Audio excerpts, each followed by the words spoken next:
النهارده اتكلمنا معاك عن فيلم صادم شويه زوجتي والكلب.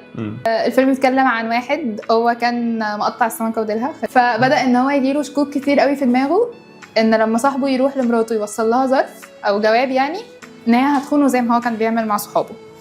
وانت بتسمع قصته كنت متخيل ان لما نور يروح لسعاد حسني ممكن يبقى رد فعلها ايه؟ هتخونه فعلا ولا مش هترضى ولا ممكن تعمل ايه؟ انا كان يعني فكرت فيها من كل النواحي، ان هي برضو احنا بنتكلم على ست برضو محترمه وما كانش بيطلع منها اي مشاكل، بس في نفس الوقت هي برضو في حالتها دي فيها حاله خاصه جدا. فانا كنت مستني اشوف برضو الصراع النفسي اللي هيبقى عندها ده في الناحيه دي. هي كست هو جوزها سابها ومشي في يمكن في الشهر العسل، فبرضو ستيل احنا بنتكلم برضو في صراع كبير كده غريزي، برضو في جزء غريزي في جزء نفسي. فكنت متشوق ناقش في الحته دي، ما عنديش توقع بالظبط ايه اللي ممكن يحصل.